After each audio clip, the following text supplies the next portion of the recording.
Labdien, labpēcpusdien. 3 zīlēs zemkopju sajietā, bet man šķiet, ka te ir ne tikai sajiets, bet, kā es redzu, arī tāda domu biedru apmaiņas vieta, kur, manuprāt, dzimst jaunas draudzības un nostiprinās jau esošās. Un mēs mēģināsim šajā sarunā pielikt tādu skaistu komatu, varbūt šai dienai, runājot par tēmu, kas, manuprāt, katram zemkopim ir dienas kārtībā, ja ne numur 1, tad vismaz numur 2 noteikti, un tā ir ainava, un ko ar to darīt, un ko ar to iesākt, un kā to pareizi novērtēt un izvērtēt un kopt. Mēģināsim to kopīgi ar visiem izsecināt. Es tā kā lielās sporta spēlēs pa vienam aicināšu sev uz skatuves klāt sarunas dalībniekus, un kādā secībā man viņš šeit ir, tādā arī ir, bet aicinām Žanetu Grendi pie sarunu galda, Ziedoņa Purvīša muzeja līdzvadītāja, arī Fonda Viegli līdzdibinātāji. Mēs šeit esam tā kā partneri noziegumā, teiksim tā, mēs darbojamies kā 2 zivis lielā okeānā, bet Žaneta pati saka šādi: Latvijas dižgaru veikumi caurauž katra identitāti un pašapziņu. Kultūras mantojums bagātina ikdienu. Skaistās dabas ainavas nomierina un dod patvērumu. Āmen. Otrā sarunas dalībniece ir Gunta Abaja, biedrības Ziemeļkurzemes biznesa asociācija vadītāja. Un Gunta saka šādi: dzīvot saskaņā ar dabu un vietējās kultūras vērtībām, iepazīt jauno, skatīties nākotnē, bet neaizmirst paudzēs loloto un veidoto kultūra ainavu. Sniegt savu atbalstu un zināšanas vietējām kopienām, lai ar lepnumu varam teikt, ka dzīvojam un strādājam Latvijas laukos. Un kā mēs izsecinājām, Gunta gatavo viens no garšīgākajām ķimeņa maizītēm Latvijā. Kubala skolā to var dabūt. Trešā sarunas dalībniece ir Ilze Rukšāne, ainava arhitekte, tekstilmāksliniece, līdzsvara meklētāja. Un Ilze saka šādi: dabu uztveru kā skolotāju un līdzgaitnieci. Man būtiskas ir cilvēku un augu savstarpējās attiecības, kuru augi un ainavas elementi kļūst par starpniekiem, kā caur dabas cikliskumu un norisēm atklāt personiskas pieredzes, iekšējās transformācijas norises un izjust piederību plašākiem dzīvības procesiem. Man ir svarīgi stiprināt apziņu, ka cilvēks nav atrauc no dabas, bet ir daļa no tās, tādējādi veidojot apzinātu cieņpilnu saikni ar dzīves telpu un visiem tās iemītniekiem. Man iedvesmo pārliecība, ka tekstilmāksla un ainava pēc būtības ir radniecīgas, abas māca pacietību, līdzsvaru, spēju ilgtermiņā saskatīt veselumu, kopt dzīvību un veicināt dziedināšanos. 4. sarunas dalībnieks ir Ancis Rozentāls. Viņš ir gleznotājs, kura galvenais darbības lauks ir glezniecība un kultūra. Tātad Latvijas Mākslas akadēmija arī šeit ir pārstāvēta no mācību spēka viedokļa. Ilze pat ir pabeigusi maģistrus tekstilmākslā, un Ansis savukārt pasniedz glezniecību. To tu varēsi arī papildināt. Bet Ancis saka šādi: ainava manā skatījumā ir daļa no latviešu identitātes un kultūras apziņas. Tā neuzspiež savu viedokli, bet klātesoši veido mūsu apkārtējo vidi, piederības sajūtu un uzlabo pašsajūtu. Mani interesē ainava kā dzīve telpa, kurā satiekas daba, cilvēka darbs, atmiņa un kultūra. Un 5. sarunas dalībnieks ir Gunārs Vīgants, Neganti Gardi saimnieks. Ja nemaldos, tāpat kā mans brālis no Ērgļiem. Ja. Un Gunārs saka šādi: Latvijas ainava ir cilvēka darba spogulis. Ja nesaimniekosim, to pārņems krūmi un mežs. Ja saimniekosim pārāk intensīvi, tad iznīcināsim dzīvību augsnē, putnus, dzīvniekus un pašu ainavu. Māksla ir atrast vidusceļu, lai arī mūsu bērni varētu ieraudzīt Latvijas dabas skaistumu. Šajā sarunā mēs, protams, mēģināsim atrast jebkādus viduspunktus, ja vien to ir iespējams atrast, jo skaidrs, ka ainava pati par sevi ir iedomājama, bet arī cilvēkam tajā visā ir vieta, un jo īpaši, ja mēs runājam par zemkopību, par savu saimniecību, kurā tomēr ainava arī ir tā, par kuru cilvēkam ir jāuzņemas rūpes. Un tur es piekritīšu Gunāram, ka nedarot neko, tā daba pārņems lēnām pati visu savu to dabisko gaitu, un tad jau ir cita ainava. Bet pirms mēs sākam, es pastāstīšu, jums katram ir savs mikrofons, kuram šeit ir tāda podziņa ar nullīti un tā kā līniju. Pagriežam visi to puļķīti uz līniju, un tad tie mikrofoni būs ieslēgti. Jo pirmais būs tāds jautājums šajā sarunā katram no jums, garāk, plašāk. Man it kā ir sagatavot jautājumi, bet kuru sarunu vedīs, tur viņi arī vedīs. Jo es atzīšos, ka mēs jau 4 no diskusijas dalībniekiem jau ēdām kopā zupu, un tā saruna jau sākās. Bet mani interesē, ko jums katram nozīmē latviska ainava? Tātad sarunas temats ir ainavas kods, un mēs runājam par latvisko ainavu. Kas ir tas jūsu Latvijas ainavas kods? Jūs varat droši sākt arī kā skolā no viena gala. Es vairs droši vien nevaru iedomāties savu dzīvi bez Ziedoņa un Vilhelma Purvīša, jo vienkārši es tajā esmu. Es vairs nesaprotu, ko ir teicis Ziedonis un ko saku es. Vienkārši tāpēc, ka es katru dienu lasu Ziedoņa darbus, jo tas ir mans darbs, lasīt Ziedoni. Un man bija tāda privilēģija vai laime vai Dieva dāvana. 2004. gadā es satiku Imanu Ziedoni, un viņš man gribēja parādīt 10 Latvijas skaistākās vietas. Iedomājieties, ka jums atnāktu Ziedonis uz ielas un teikt, aizbraucam pastīties 10 Latvijas skaistākās vietas. Un mēs apbraukājām Latviju, krustu šķērsu, un Imants man parādīja tādas ļoti specifiskas dažādības, kādas ir Latvijā, gan jūrā, gan tādus plašus skatus Sēlijā, gan ezerus, gan upju līkločus, un iedomājieties pļaviņas un mežiņi un brīnišķīgus lauku skatus, plaši lauki Zemgalē, un droši vien, ka neko skaistāku, kā tajā gadā, es arī neesmu neko redzējusi.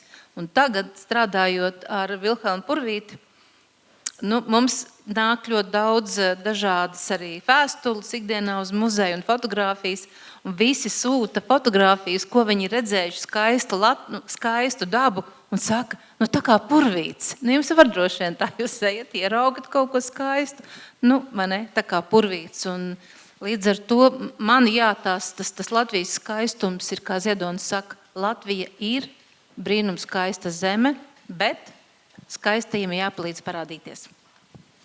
Paldies. Guntu? Jā, tāds interesants ievads bija, kas lika aizdomāties no kaut kādas no mākslas puses, varbūt skatījuma dzejnieka. Es varbūt esmu tā, kas strādā vairāk ar vietējiem lauku iedzīvotājiem un vairāk tā kā viņus gan izzinot viņu domas, viņu redzējumu un skatījumu. Un tad jāsaka tā, ka Latvijas lauku ainava ir ļoti dažāda.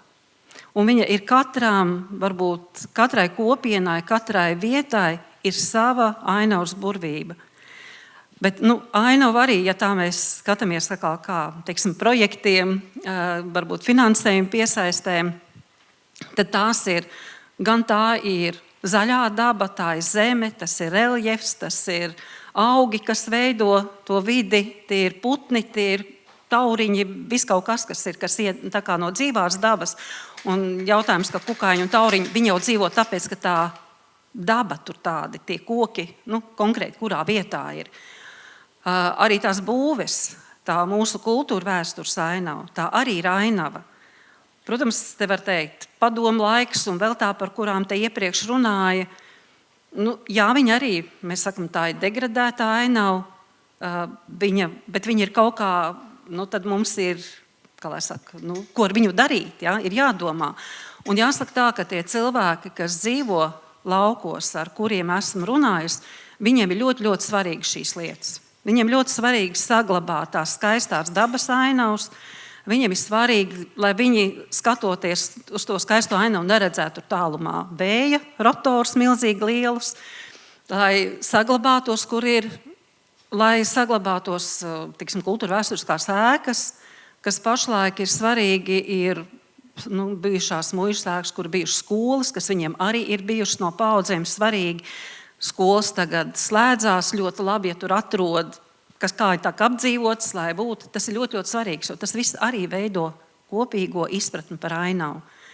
Un tad, tad tiešā darbā mēģinām palīdzēt, mēģinām apzināt, palīdzēt, kā to visu salikt. Bet vienīgais arī vēl es varu pateikt, mēs arī manā teritorijā, kurā es darbojos, ir Lībiešu krasts. Un mēs jau esam arī, ko mēs spējam, mēs arī mēģinām par tādām kultūra ainavām kopā salikt. Un pagājušā gada oktobrī mēs arī organizējām tādu semināru, vai un kam ir vajadzīga lībiešu kultūra ainava, kur sanāca tiešām, jo tur vairāk dzīvo tagad, tiksim tā, vasarnieki, kas ir nopirkuši, un nekā nav pastāvīgie ļoti maz, bet arī tādā oktobrī jāsaka tā, ka bija ļoti svarīgi arī tie, kas pa vasarām dzīvo, lai šī specifiskā lībiešu kultūra ainava saglabātos. Un viņa arī, kā Juris Zviedrāns teica, viņa jau ir tanīs elementos. Viņa ir tādās sīkās lietās, kurām nevajag ļaut izzust. Un jāsaka tā, ja pa lībiešu to krastu ir labi, ka ir bijis tas padomijas laiks, kas neļauj to izpostīt, bet tagad ir ar atjaunošanu, jāsaka tā, tur ir jādara viss, lai viņu nesabojātu. Jā, to mēs mēģinām darīt. Paldies. Ilze? Tu vaicāji, kas man ir ainava. Un man ainava ir mājas. Tās es pat laikam nezinu, vai vēl kaut ko vairāk pateikt, bet vienā vārdā tās ir mājas. Es esmu ziemeļniece, es nāku no ziemeļiem, un šī vieta, šī zeme ir manas mājas. Un tas ir mans miera punkts, kur es meklēju, un es zinu, jo ilgāku laiku es esmu projām no šīs zemes, no šīm mājām, es atkal ilgojos atgriezties, un tā ir vieta, kur atgriezties. Un tad atkarībā no tās, kādā dvēseles stāvoklī es esmu, tad es zinu, ka man vajag to miera punktu, es varu atrast vai pie jūras, vai savā lauku sētā, vai tā būtu arī īstenībā pilsētas dzīvoklis, jo arī tā ir pilsēta ainava, arī ir mūsu daļa no ainavas. Tad, jā, mājas un miera punkts. Paldies, Hanci. Jā, ainava man noteikti kā glaznotājiem saistās ar jau uzglaznotu bildīti. Bet ja tā nopietni, tad ainava ir latviskā ainava, man ir lauks, ļoti klasisks glaznots lauks, caur Purvīšu un Jaņa Rozentāla glaznojumu, caur viņu skatījumu prizmu. Jo tajā brīdī, kad mēs aplūkojam šo skaisto lauku, mēs atpūšamies. Cilvēks skatās, manuprāt, skatās ainavā un atpūtina savu prātu. Ja ainava ir piepildīta ar stāstu, tur ir mašīnas, tur ir debeskrāpji, tur veidojās stāsts. Bet man liekas, latviskā ainavā tiek noņemts tas stāsts nost, tās visas liekās lietas, un paliek tas skaistais Latvijas ainavas kods, Latvijas ainava ar ūdeņiem, mežiem, viss, kas ir Latvijā, bez Everesta. Jā, tā man liekas. Latvija ir skaistā ainava, ko cilvēks vēro. Jā, paldies. Gunār? Ziedonis domā līdzīgi kā es, vai es domāju līdzīgi kā Ziedonis? Ka Latvija ir ļoti maza, bet ļoti, ļoti dažāda. Un es tieši braucu šajien un domāju, ka man ļoti patīk tā mana vidzeme, mani pauguri, bet es pieļauju, ka zemgaliešiem ļoti patīk šie līdzinumi, un tiem, kas dzīvo pie jūras, ļoti patīk jūra, un katram ir savs tas lauka ainavas kods iekodēts iekšā, un katrs mēs esam savā zemē tur patrioti. Bet es vienkārši atceros savu bērnību, un tā ir tā mana ideālā tā lauka ainava. Bet tas gan jau šodienas stāsts ir arī tas, ka tā ainava mainās, un te mums jādomā, un es kā lauksaimnieks ļoti labi redzu, ka tā ainava mainās, un es burtiski varu ietekmēt to ainavu. Un tās bija tās manas pārdomas, braucot šajien. Paldies. Es mazliet pieķeršos dažām no jūsu atbildēm, maķinīt patirzājot vairāk man Ansim jautājums. Tu jau pieminēji Purvīti, Rozentālu, kas ir tavs vectēvs, Jānis Rozentāls. Un tu pats praktizēji glaznošanu un redzi, kā to dara daudzi studenti. Mēs savukārt ar Žanetu zinām, kā Purvītis glaznoja ainavu. Un skaidrs, ka agrākos laikos mēs runājam par māksliniekiem, kuri faktiski atstāja mums liecību par tā laika ainavu. Un tagad vērojot, teiksim, purvīšu darbus, mēs skatāmies, reku Sigulda izskatījās šādi un šādi. Mūsdienās visi paņem vienkārši telefonu un nofotografē. Bet vai nav tā, ka, un mēs jau tomēr zinām, cik komplicēta mēdz būt ainava, ar to domāju, ja daudz kaut kādi lieki elementi arī vismā skaistā vietā, vai mākslinieki nemēdz reizēm izskaistināt to ainavu, un vai nav tā, ka mēs neapzināti varam radīt nākamajām paudzēm kaut kādu falšu priekšstatu par to, ka, wow, tik normāli skaisti, un katrs stūrīts ir tāds, nāk. Jā, man liekas, ka nav jābaidās no skaistā, jo, ja tas izsmalcinātais skaistais būtu vienīgais, kas tiek nodots nākamajām paudzēm, tad nākamās paudzes neradītu nākamās paudzes. Viņas apstātos savā darbībā. Nākamās paudzes jau redz to visu kopumu, un kaut kādā brīdī tas labākais, kas ir no šī brīža paudzes, šī brīža cilvēku kopuma, tomēr tiek nodots un labākais uzpeld augšā. Ko tad paņem nākošā paudze? Nākošā paudze tieši tāpatās. Mēs attīstamies kā cilvēki. Bet ir labi glaznot skaisti, un ir labi glaznot arī neglīti. Un jādara abas divas lietas, lai saglabātu to balansu. Un vienmēr viena vai otra puse varbūt būs kaut kādā brīdī dominējošāka, bet galu galā tas balans ir jāsaglabā, lai mēs varētu to latvietību turpināt. Tātad viņa tur ir vērtības. Es domāju, tas, par ko tu saki, tas ir tāds ļauj ieraudzīt vērtības. Ja mēs redzam to kontrastu, tad ir tās iespējas izvēlēties tās vērtības. Es tieši gribēju papildinošo jautājumu Ilzi tev uzdot par to, ka kas varbūt no tavas pieredzes arī darbā ar ainavu, kas ir tā, mēs te runājam par kaut kādiem skaistuma elementiem, kuri reizēm ir īpaši izceļami, runājot par lielāku ainavu. Kas varētu būt ir tie Latvijas ainavai raksturīgākie elementi, par ko mēs varam runāt? Skaidrs ir kaut kādi Alpu kalni, tas ir viens Norvēģijas fjords, bet kas ir tas latviskās ainavas?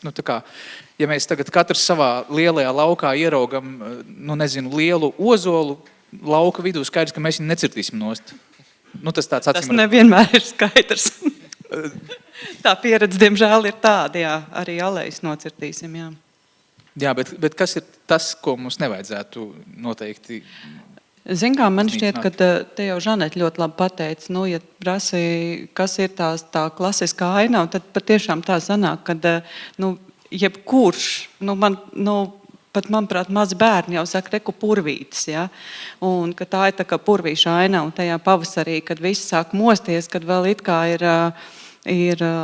ir dubļi un tā kā kūst, un tas, kas pilsētā nevienam nepatīk, tad izbraucam ārā no pilsētas un ieraugam to, kā bērziem parādās tas bordo tonis, violetīgais, sāk līst ārā, izej jūrmalā un tur kārklu visas iespējamās nianses. Tad, ja tu prasi nosaukt vienu, nav tāds iespējas nosaukt vienu. Un tad, kad nāk rudens, tad visi skrien uz Siguldu un ieraug tad Siguldā, un tad pēkšņi tās krāsas kļūst par to Latvijas ainavas vērtību.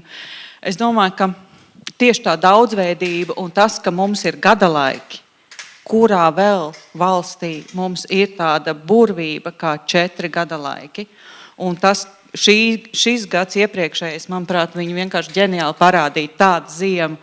Es atceros kopš savas bērnības, ka tā bija tik gara, un pirmo reizi pa ilgiem laikiem es neilgojos, ka ziema beigtos. Es domāju, viņi varēja vēl ilgāk būt.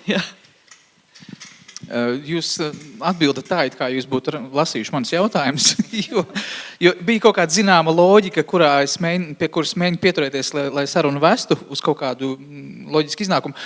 Un pilnīgi loģiski no šī, tātad Latvijas visi gadalaiki un šīs smalkās nianses, es gribēju pārvirzīt tālāk, jo tematu pie Guntas, ja mēs runājam par tiem pašiem Norvēģiju, domājam fjordus, runājam par Ēģiptu, domājam par piramīdām, vai Latvijas, runājot no tādas Ziemeļkurzemes biznesa asociācijas viedokļa, vai Latvijas ainavu arī ir iespējams monetizēt, ja mēs runājam biznesa valodā?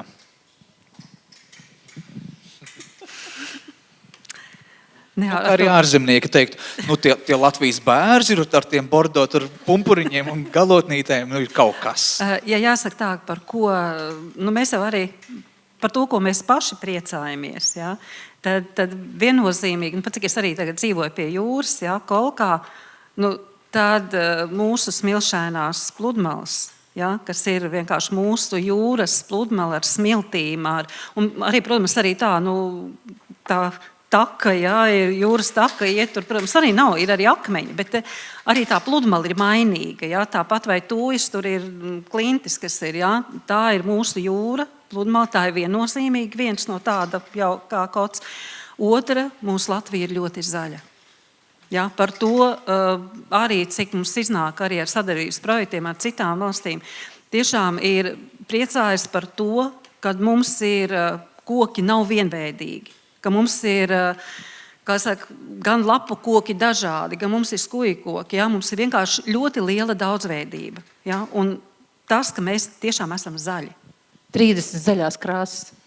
Zin, kā es gribētu papildināt par to, kas savukārt man ir viens tāds tas sarkanais karodziņš, kad es izdzirdu vārdu ekosistēma pakalpojumi. Man šķiet, ka tas ir kaut kāds vājprāts, uz ko mēs esam aizgājuši. Saprot, ar ekosistēmu pakalpojumiem tagad var uzrakstīt ļoti daudz visādus projektus, un tas tā kā ir topā. Bet man šķiet, ka mēs esam nonākuši tajā nākamajā galējībā, ka mums visam ir jāpiešķir naudas vērtība un izteiksme tikai tad mēs sākam saprast to. Un tas ir tā, ka tu teici par to, kas ir tās, par to ekonomisko vērtību, vai mēs varam, un tad tas ir tas, ko, es ekosistēmu pakalpojumu. Man tāds tā kā jau, es jūtu, ka sarkanā lupatiņa tika pakarināta. Varbūt papildinot vienkārši par tā biznesa, vienkārši es pateicu tām vērtībām, ja? Bet šīs te vērtības nav biznesā izmērāmas. Ja? Un faktiski ir jautājums ir tā, ar ko mēs saskaramies, kad mums nāk uzņēmēji projekti, mums nāk arī sabiedrības, tādi kopienu projekti, un tad ir uzmanīgi jāskatās par to, lai ar kaut kādu projektu nesabojātu. Ja, un mēs esam arī stratēģija, kur mēs, lai saņemtu to finansējumu, ko mēs sadalām projektos, tad mēs esam runājuši ar visu mūsu teritorijas kopienām, kā es saku, izdabojuši no viņiem, kas viņiem ir tas vērtīgais. Ja? Un to mēs arī cenšamies, ar kāds projekts, kaut kāds ar idejām, nezinu, no kurienes atnāk, viņš grib kaut ko darīt, nē, mēs iestājamies, nē. Ja? Mēs pasakam, tas ir saudzējams un ka tur nebaig.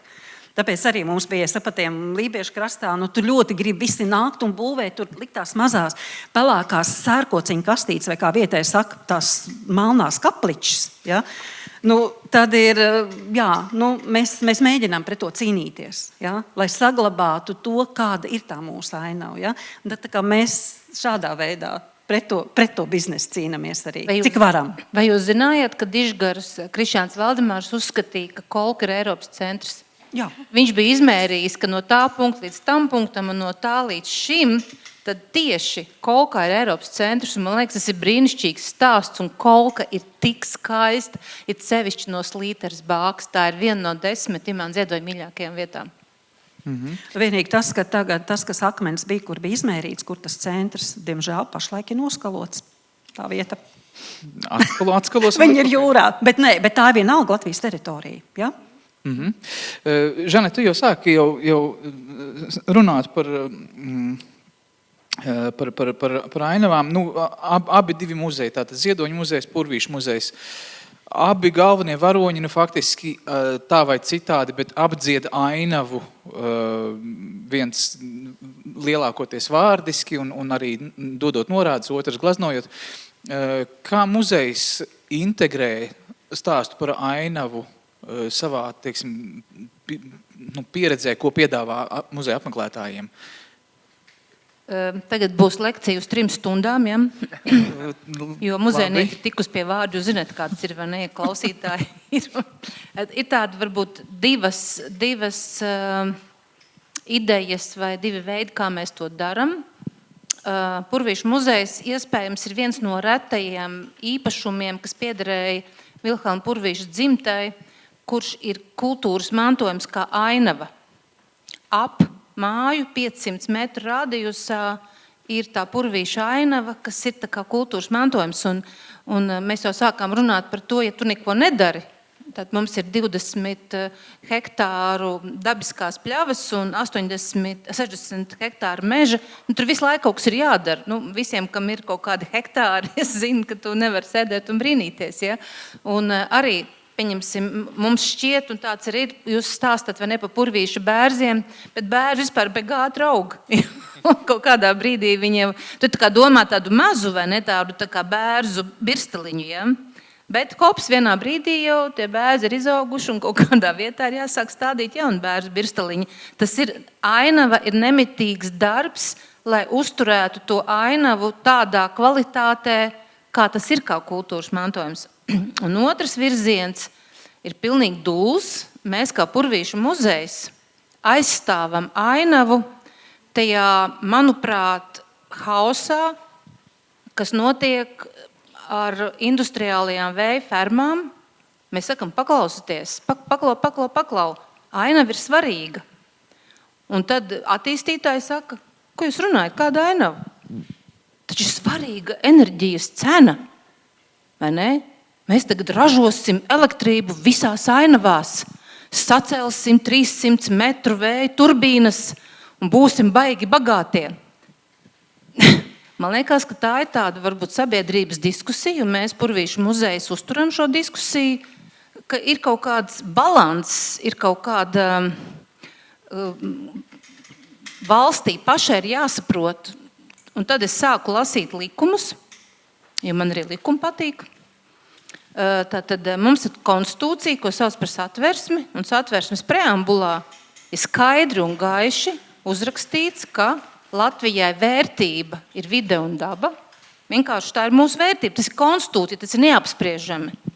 Augstākais plānošanas dokuments, kuras bija līdzautori Latvijas attīstības ilgspējīgas stratēģija 2030, ir vesela nodaļa par to, cik ainava ir vērtīga un kā viņa ir saglabājama un cik tas ir svarīgi. Un tūlīt Ilze man sāk stāstīt, ka vispār Ainavu konvencija un vispār Ainavu konvencija ir apstiprinājusi Latvijas valdība, un tur ir skaidri noteikts, cik ainava ir vērtīga un vērtīga un vērtīga un vēlreiz vērtīga. Un tad ir vesels process, ainavu ieviešanas process 24, 27, kur tās ainavas ir jāaizsargā. Un tas, kas mani uztrauc, kā Purvīšu muzeja vadītāji, šis šausmīgais nihilisms, neievērot likumus.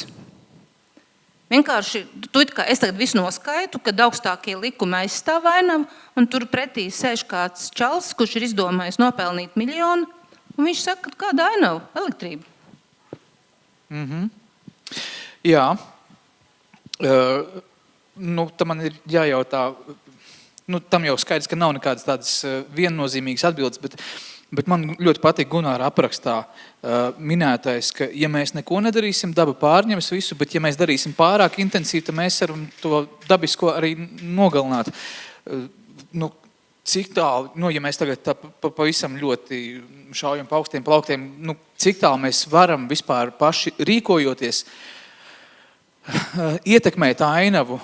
Ar to es domāju, nedomājot gluži globālā līmenī, bet iespējams, mums ir lauku sēta, daudz hektāru, ir kaut kāda ainava, un kur varētu būt tā robeža šķirtne, kurā saprast, šis ir pa daudz vai šis ir pa maz. Tāds tieši rīcības. Ļoti labs jautājums. Man grūti runāt tā par visu Latviju kopumā. Es vairāk redzu to savu sētu un to, kas man apkārt notiek. Mēs saimniekojam Ērļu novadā, apsaimniekojam 1600 hektārus lauksaimniecības zemes. Un es atceros, kad mēs sākām 15 gadus atpakaļ, viss bija vienos krūmos aizaudzis.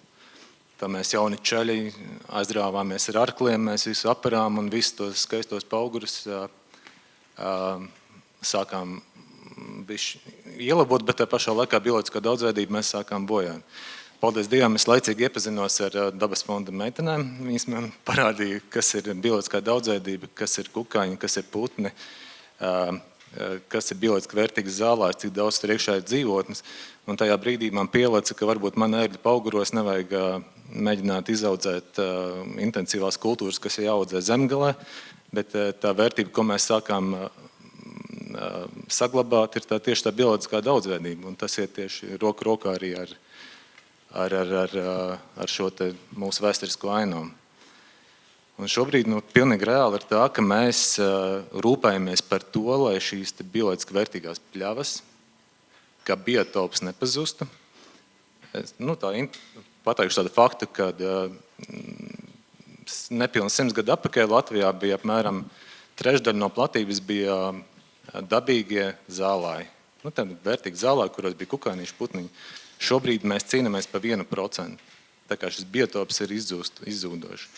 Un tā, ka tev tādas skaitļas nolai priekšā, pasaka, ja tu turpināsi strādāt ar savu arklu par tiem paugriem, tad principā mūsu bērniem nebūs vairs šīs ainavas, tikai purvīši muzejam apkārt, turbūt būs kāds sensors saglabājis. Tā kā lauksaimniekiem arī ir jādomā ar galvu, ko viņi dara. Man ļoti paveicās, ka mēs satikām dabas fonda meitenes, un tad mēs esam iesaistījušies projektos un publiski visiem stāstam arī par to savu pieredzi. Un, kā jau es teicu, Latvija ir dažāda, zemgalē nestrādās tas pats, kas strādā pie mums tur vidzemē. Un tāpēc ir vajadzīgas šādas diskusijas, un, lai cilvēki mazliet aizdomājas par to, ko viņi dara. Bet es saprotu, ka jūsu gadījumā tās ir jūsu vectēva, tā kā dzimtā puse, vai ne?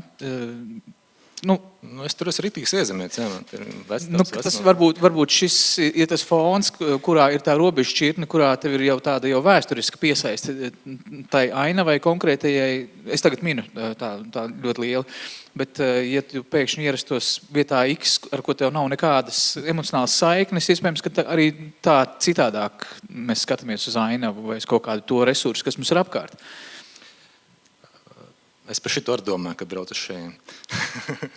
Zini, kad parādījās tā īsā piesaiste pie tās vietas. Tā, kad tu pirmos kaut kādus 20 hektārus sakopi, kad tu nozāģē no padomju laikiem laukā augušas eglas, izrauj saknes, un tu saproti to darbu, ko tavs vecstāvis ir ieguldījis, vai vienalga senči ir ieguldījuši, lai to lauksniecību zemi sakārtot, lai tā nav izveidot. Un tad tu novērtē to vietu, un tad tu vairs neļaus tur aizaugt ar mežu, neļaus te degradēties, tu sapratīsi tā darba vērtību. Bet, ja tu sēdēsi vienkārši pilsētā un par to gudri runās, tad tur arī daudz runā. Tev tas jāizbauda savas ādas. Jā, es gribēju vēl papildināt arī, kad par to daudzveidību man patika, ka tu teici dabas fonda meitenes, vai ne? Mēs kāds mēs sievietēm spēks, vai ne? Viņas spēja ietekmēt. Tas ir, bet tas tā, liriska atkāpe. Līdzīgi, ko tu teici par pļavām, es viennozīmīgi uzskatu, ja man arī prasa, kas ir mana mīļākā un tuvākā ainava starp mežu vai pļavu, tad tā man būs pļava. Bet tas, par ko es ļoti daudz esmu ar pēdējā laikā domājusi, īpaši tāpēc, ka arī manam īpašumam reizi nedēļā aptuveni skan zvans, vai es nepārdošu savu mežu, un redzot tā, kā tiek izcirsti meži man riņķī apkārt, un tiek ar lozungu, ka mēs tagad atjaunojam, tāpat mēs iestādām, bet iestādi jau tās līdzīgi, ko tu minēji, ko tu darīji, pats arī sākumā, tā kā mēs aparsim, un tad būs lauksaimniecības kultūras, ar kurām jānodarbojas noteiktā vietā. Es arī atzīstu, ka ir vajadzīgas vietas, kur mēs audzējam mežu kā lauksaimniecības kultūru, bet tad ir jautājums par to balansu, kur ir tie meži, kurus mēs audzējam kā daudzveidīgus mežus, kur mēs atjaunojam mežu nevis tikai ar vienu vai divām sugām, ko mēs tā kā izstraudzes saucam, tur jau tā kā būs vairākas sugas, principā divas, ja? Egle un bērs klasika, kas ir manā vidzemes pusē arī, bet tas, kad mēs beidzot mainītu domāšanu un arī Latvijas valsts meži sāku piedāvāt daudzveidīga meža stādus un to kompleksu, kurā būtu gan vieta arī lazdai, kas nodrošina zemsēdzes tīklojumu, to simbiozi, ko mēs saucam par mikorizu, tādā gudrā vārdā arī, bet ka mēs redzētu, ka mežā ir vieta gan tam ozolam, gan tai apsei, gan tai eglei, priedēji un liepai un vēl ļoti, ka ir ļoti, ļoti svarīgs ne tikai viena veida mežs, bet arī daudzveidīgs, un ka mēs nepazaudētu to vērtību, kas ir daudzveidīgs mežs, līdzīgi kā mēs sākam palēnām saprast par to, kas ir pļavas. Jā, tā ļoti loģiski pāriet, manuprāt, jautājums Žanetei. Šogad Tātad Imants Ziedonis pirms 50 gadiem izveidoja dižkoku atbrīvošanas grupu, ar ko brauca pa Latviju kopt dižkokus, kas ir aizauguši, bet skaidrs, ka tā bija lielākoties arī idejas kopšana par brīvu Latviju. Tas bija tāds viens no arī spēcīgiem atmodas laika tādiem tautas sapurnātājiem.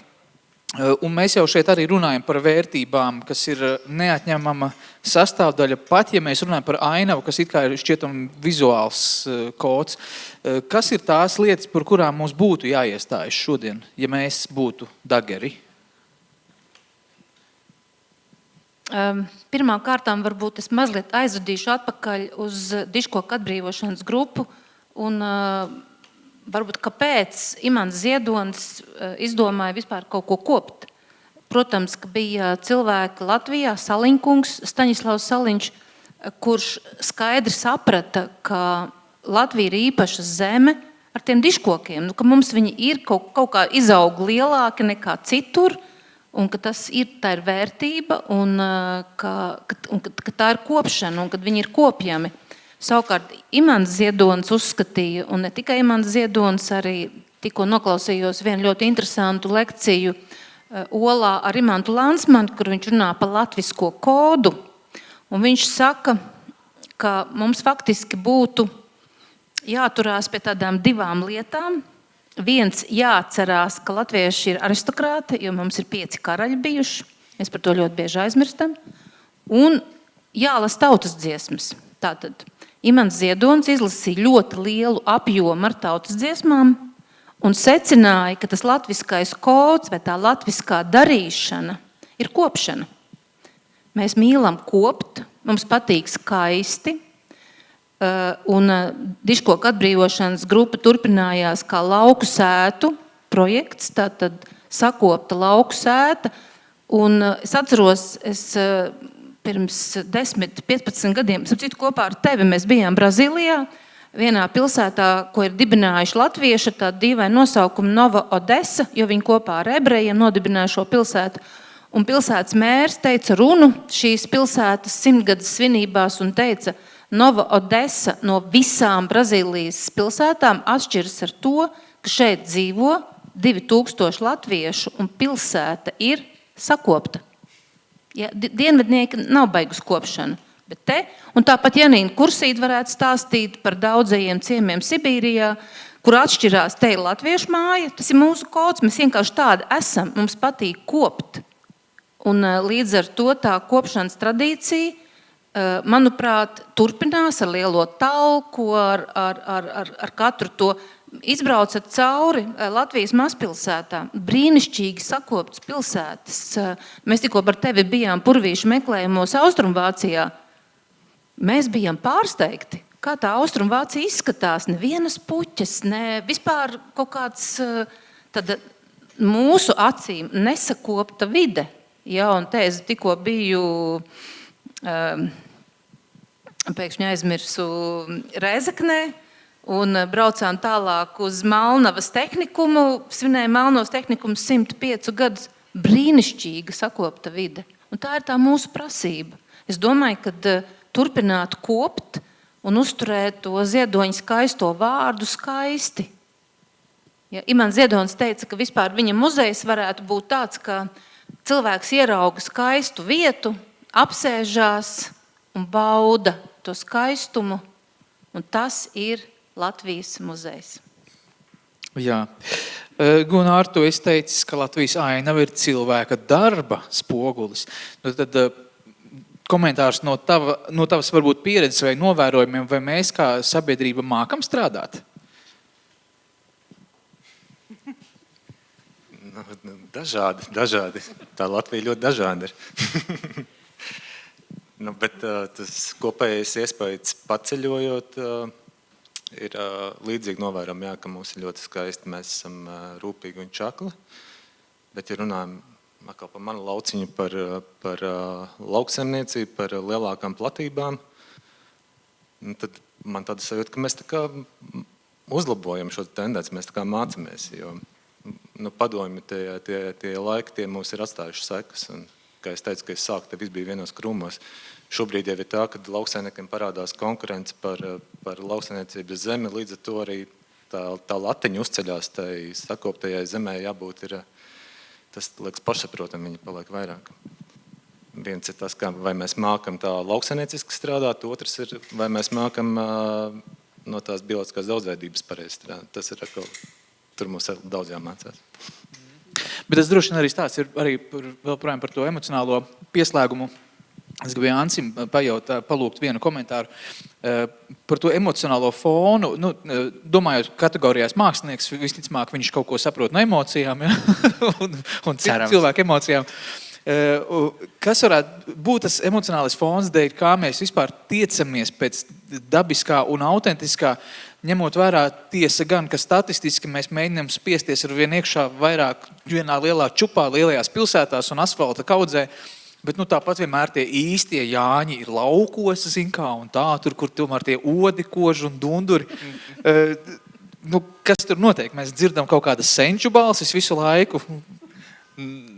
Es domāju arī, tas laika gaitā no paudzēm iedots, pārmantots. Un tāpēc visi, kuri aiziet, protams, kā dumpinieki, es iešu prom no laukiem, es iešu uz lielo pilsētu, strādāt Narvesenā. Arvien cilvēkam nobriestot arvien vairāk, viņš saprot, cik ļoti liela vērtība ir tā brīvība un zemes garš, lai cik tas naivi un varbūt triviāli šobrīd neizklausītos man to sakot, bet mēs jau šeit kā latvieši to jūtam. Mēs arī runājam par to lauku, par dabu, par zemkopību, kas ir mūsu viens no lielākajiem kodiem iekšā latvietībā. Un kā tu pareizi minēji, arī Jāņi tie paši, varbūt arī Ziemassvētki, kur brauc uz laukiem un svin visu to bluķīti, nes apkārt mājai. Tas jau arī ir tā kā laukos. Tas nav, jā, kaut kādā ziņā, protams, arī eglīti ir padomu laikos ievazāta un nolikta dzīvoklī stūrī, bet tā īstenība, tā īstā egli jau ir mežā. Un kāpēc mēs, piemēram, es pats dzīvoju pie jūrā, arī mežā, Priežu mežā, un mēs taisām Ziemassvētku egli mežā. Mēs viņu necērtam, neliekam, mums nav nepieciešamības viņu nocirst un ielikt stūrī mājā. Mēs izmantojam to vidi, kas mums ir apkārt. Un es domāju, arī tam paudzēm pēcpadomju, varbūt laikam mainoties arvien vairāk, es personīgi jūtu, ka cilvēki mēģina atgriezties atpakaļ pie laukiem, pie savas tās, varbūt ne Rīgas teritorijas. Tad man jājautā uzreiz Guntai no kaut kādas varbūt pieejamas statistikas, kā tad ir tā realitāte, ka mēs patiešām atgriežamies lēnām tomēr prom no tām pilsētām, arī ņemot vērā digitālo izaugsmi, kurā mēs varam strādāt no datoriem, no jebkuras Latvijas vietas, vai tā varētu būt? Te ir tāda, kā es saku, ir migrācijas. Kā mēs zinām, kad te ir arī skolu jautājums, skolu pieejamības, izglītības jautājums, un arī darbieta jautājums. Laukos darbietas samazinās, ja, un līdz ar to jaunām ģimenēm, ja, teiksim, kad ir bērni, labi, bērndārs vēl, tā kā ir labi, tas ir labāks nodrošinājums, ja.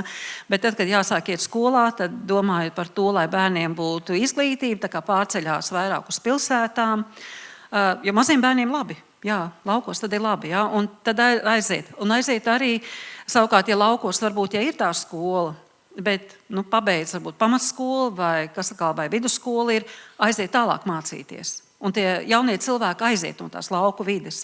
Un tad ir tādi, jā, kas arī paliek pilsētās, bet ir tādiem, kur tā vilkme ir atpakaļ. Un tagad pēdējā laikā tā vilkme atpakaļ ir vairāk, bet, ja, piemēram, viņi vecāki dzīvo, teiksim, lauku vidē, bet daudz dzīvokļu mājā, tur jau nav kur atgriezties. Tā ir atkal problēma. Savukārt lauku mājas ir daudzas izpirktas vasarniekiem, jā, vai kā turisma mājas, vai kā vienkārši kāda epizodis dzīvo, un reāli nav kur atgriezties. Jā. Un kā jau izskanīja, kad iepriekš diskusija tenī, arī ārpus, teiksim, kaut kādā attālumā no pilsētām nedod kredītus, jā, māju būvniecībai. Un tas iztukšo tos laukus, ja, bet gribēšana ir. Un tā kā bija pandēmija, ak Dievs, bija pilns. Ja. Jo tad bija vienkārši, un tad bija nākamais, kā veikalā viss tiek izpirkts. Ja? Vienkārši tu nespēji, ja? Nu, pēc tam, protams, pielāgojās. Ja? Bet tātad var, un tā bija ziemas laiks, tātad var dzīvot. Ja? Var dzīvot laukos. Nākamais, protams, kad ir šie te interneti, un daudz kas tieši tā, kas pārceļās un pārceltos vairāk. Ja? Jā, ir labi interneta sakari, ir tagad ļoti daudz darbvietas, kas ir attālināti, ja? Var strādāt. Un, kā es saku, un arī tā, ka man arī pašai meita, viņa vispār darbvieta viņai ir Norvēģijā, bet viņa ir Latvijā, strādā. Ja? Tā kā šīs lietas, un tas ir tieši viņa, tāpēc, ka te ir lauki, ja? Viņi grib dzīvot, ja? Lauku vidē, lauku teritorijā, un tādi ir daudzi, kas to gribētu. Ja? Tā kā mums ir jāskatās, mums mainās arī darbiet raksturs, mainās šīs teiksim, ejam laikam līdzi, nāk tehnoloģijas, ja? Un tam mums arī lauku vidē ir jāpiemērojas. Ja? Ko es vēl bišķiņ gribu arī teikt, bet tie, kas tiešām apzināti nāk uz laukiem, viņi grib dzīvot lauku vidē. Ja? Pašlaik arī ļoti, kāpēc attīstās it kā Pierīga, tie arī varētu teikt it kā lauki, bet tad ir jautājums, vai tie tiešām ir, vai tās tiešām ir lauku sētas. Es dažkārt par šo te domāju. Ja?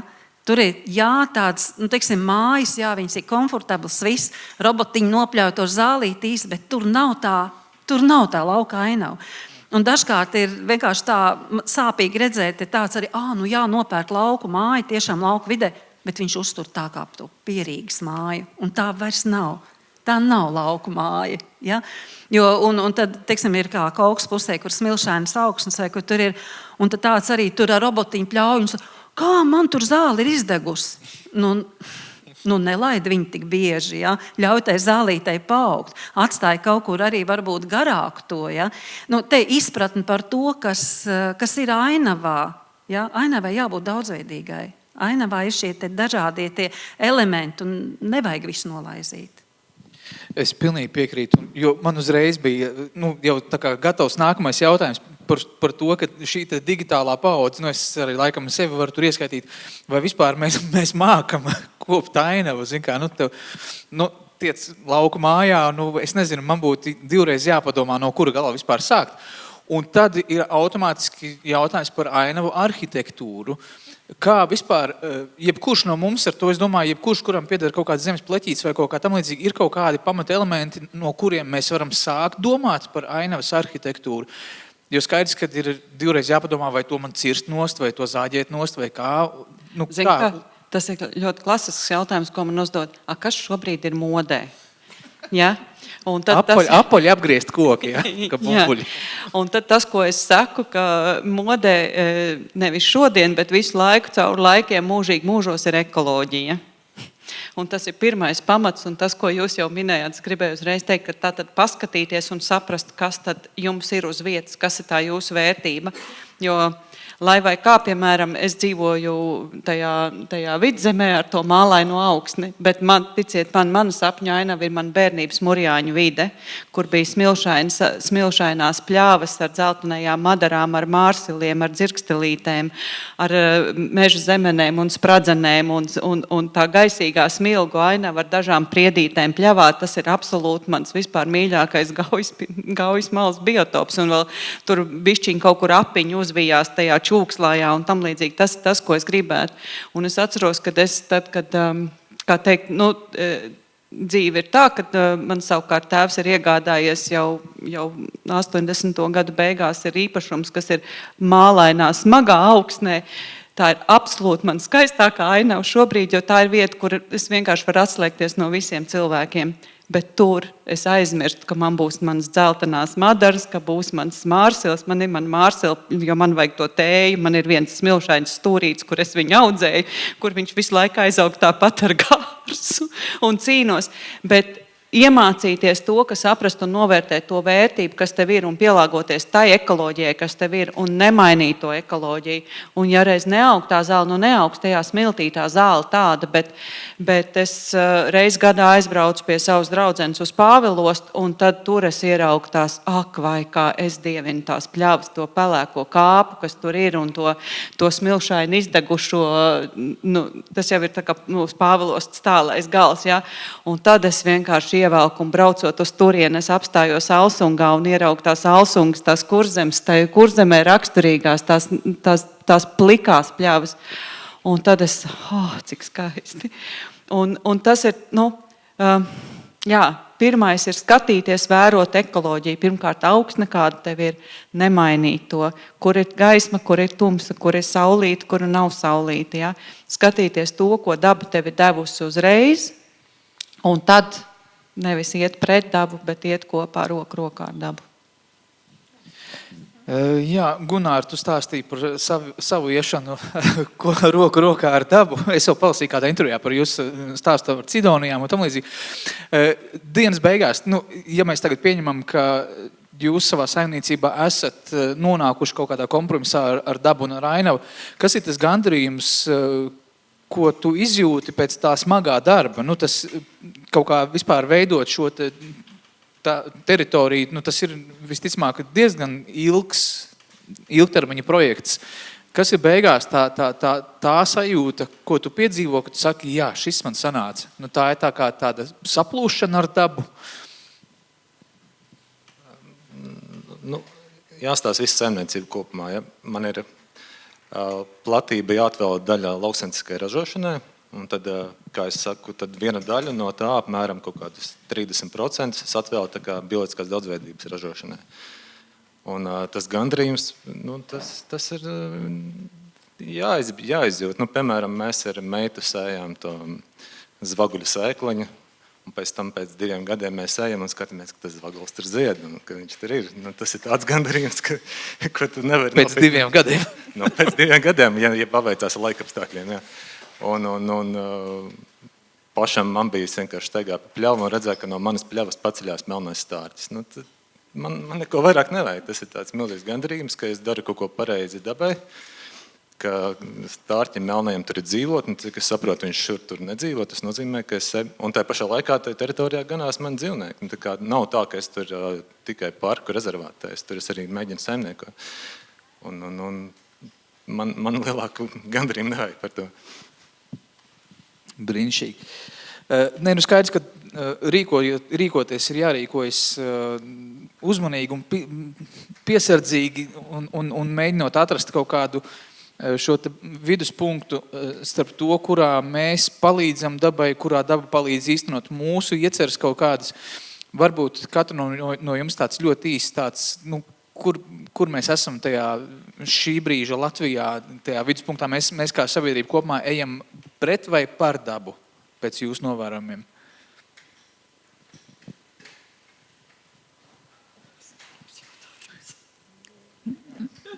Zin, kā agrākos laikos skolā, ja ķīmijas skolotāji pie tāfeles nāk, ja, kad tie garām tam burtam, tad ir priecīgi.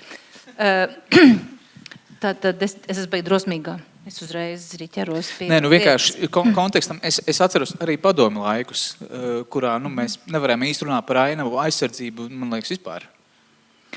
Tā interesantā lieta ir tāda, ka atkal, teiksim, paldies jums, kas rīko šo pasākumu, Cimermaņa kungs, ja, ka jūs runājat par to ainavu. Tas nozīmē, ka mēs te sanākam kaut kādi cilvēki, kuriem tas ir svarīgi, un kuri saprot, ka ainava ir vērtība. Un jo vairāk šādi pulciņi, kopienas, cilvēki nāks kopā un par to runās un pat nosauks vārdā, ka ainava palielina nekustamā īpašuma vērtību, vai ainava dziedina, vai ainava piesaista vairāk turistus, jo, ticiet man, turisti labāk gribētu dzīvot kādā atpūtas mājiņā ar ainavu, nevis zem vēja ģeneratoru. Ticiet man, ka tas tā ir. Vai ne? Jo labāk būs, jo vairāk mēs par to runāsim. Un ir atkal vides, kur vīri norūpētām sejām vai ne, domā, kā tikt vaļā no tās ainavas. Vai ne, jo viņi taču traucē uzbūvēt tur kaut ko, vai ne, un tā kā, atkal, vai ne, cilvēki ir ļoti dažādi, un, manuprāt, vienmēr ir tas, kā atrast to kaut kādu salāgotību, ja, lai būtu tie gan saimniecība, un hektāri, kur saimnieko sēju un pļauj, gan arī tā daudzveidība. Un man liekas, tas ir tas pareizais ceļš, bet es esmu pilnīgi pārliecināta, ka katrai tautai ir kaut kāda savas tas kods vai identitāte, no kā veidojas pašapziņa. Tas ir pilnīgi ziedonisms, viņš pilnīgi skaidri zināja, ka pašapziņa veidojās no mūsu skaistuma un no Latvijas dižgariem. Jo vairāk mēs lasīsim Krišānu Valdemāru, Krišānu Baronu, Raini, Ziedoni, Vācieti, skatīsimies Rozentāls, Purvīšu, un es varētu nosaukt visu kultūras kanonu no sākuma līdz beigām, jo spēcīgāk ir mūsu pašapziņa. Un pašapziņa ir nepieciešama, lai attīstītos ļoti sekmīgi valsts. Tieši tā pašapziņa mums ir svarīga, un ainava mums to dod. Es gribētu teikt, ka ir vietas, jā, ir kā tāda, ko ir daba radījusi. Jau, kas ir pats par sevi. Teiksim, vai tā jūras krasts, tas ir dabas.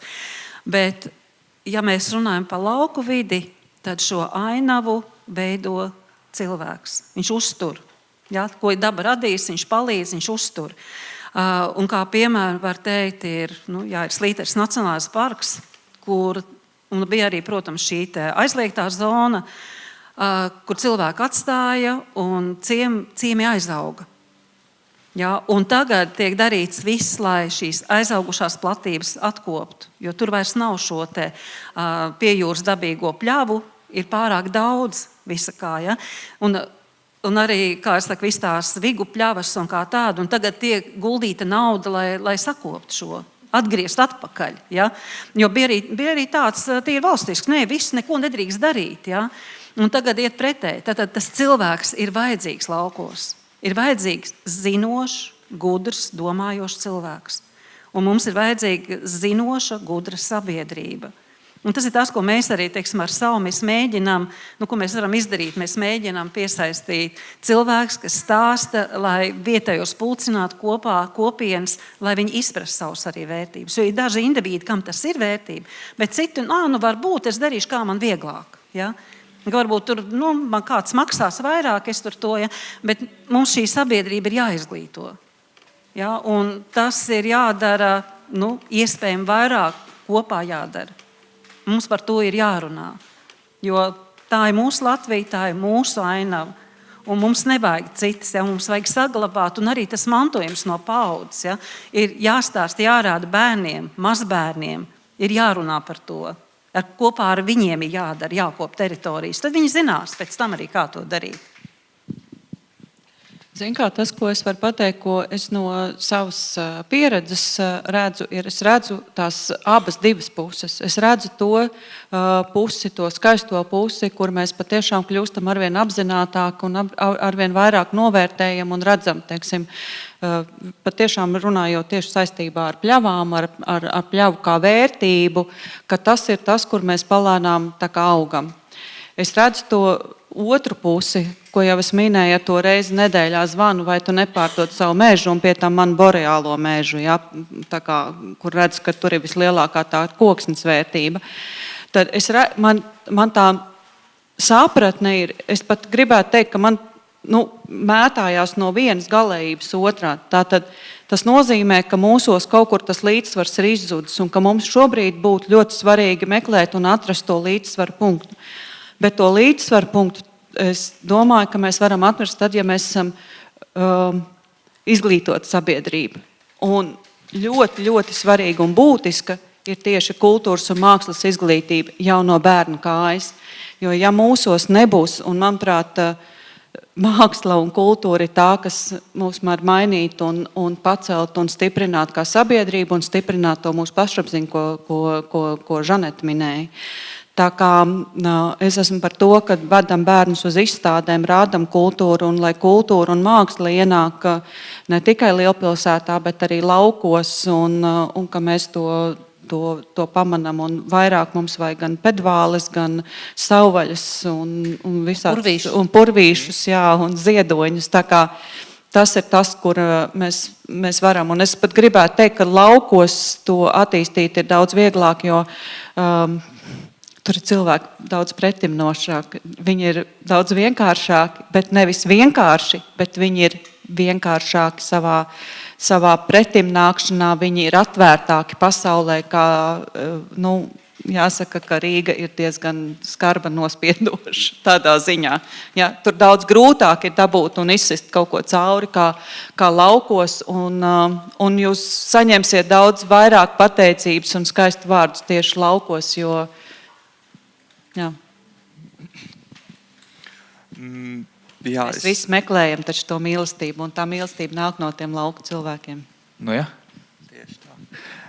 Jā, strādājot Latvijas Mākslas akadēmijā, es kaut kā pamanīju, ka 10 gadu griezumā bija norimus studentu interesi pa plenēriem, braukt laukā, gleznot dzīvā dabā.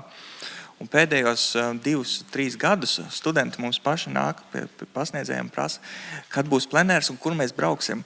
Jo tiešām bija kaut kā vienkārši norimus, varbūt Covid dēļ, varbūt tās visas iekārtas dēļ, kas ir izveidojusies, bet tas arī nozīmē to, ka studentiem arvien vairāk ir interesi par dabu un ārpus pilsētas ainavu, jo ainavu var arī būt pilsētas ainavu.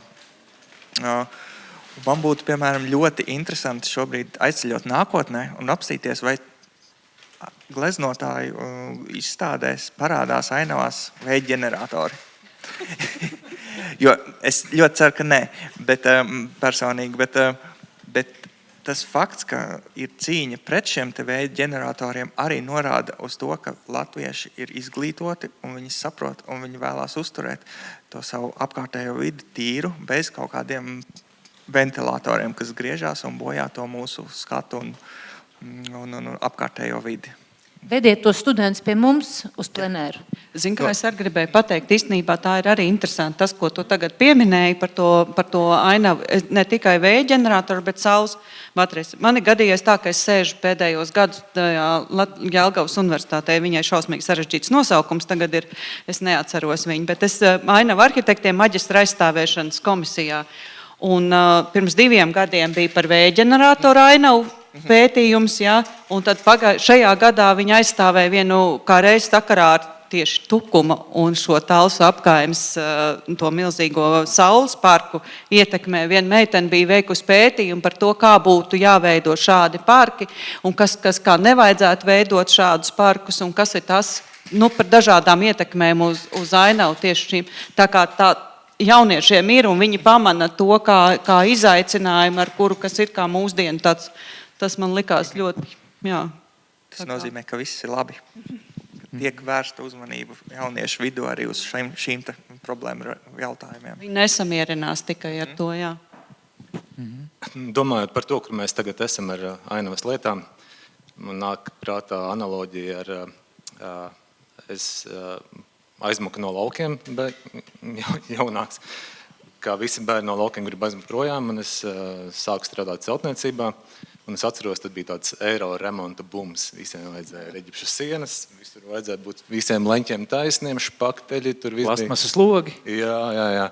Un pēc tam es atgriezos atpakaļ uz laukiem, uz ērģiem, un tur remontēju telpas, un man tur vietējie parādīja, ka to var izdarīt arī normāli, ar atmetumiņu, ar pa lētām naudām sienai nav jābūt taisnai, kurš to ir izdomājis, ka viņai jābūt taisnai. Un tad domājot par to, kur mēs esam ar pļauju kopšanu, man liekas, ka mēs esam tajā eiro remonta fāzē šobrīd, ka mēs mākam ar robotiņus palaist, mēs mākam nopļaut, mēs mākam to visu izdarīt. Bet tad nākamais solis, es domāju, kad bišķiņi atvērsies cilvēkiem tā domāšana, ka mēs varam arī savādāk, mēs varam nepļaut mauriņu, mēs varam palaist dabīgo zālē, mēs esam tajā solī šobrīd, kad tas drīz būs. Tehnoloģijas jāmāk izmantot pareizi. Nepārspīlēt, vai ne? Nav jau slikti, ka tas robotiņš nopļauj, vai ne? Tu atrod laiku kaut kam citam. Un tas, ko, manuprāt, gan Ziedonis, gan citi gudrie teikuši, ka vajag jau arī to laiku atrast, kad uz to paskatīties, nevis tikai visu laiku rukāt, vai ne? Un tajā, jo tas, kas mainīs, skaistums mainīs pasauli. Un tas ir tas, kas paliks pēc mums. Tieši tā. Šai sarunai ir loģiski pienācis noslēgums.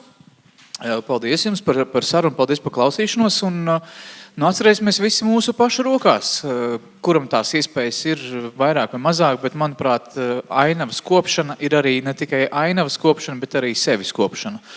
Un pie tā tad arī paliksim. Paldies!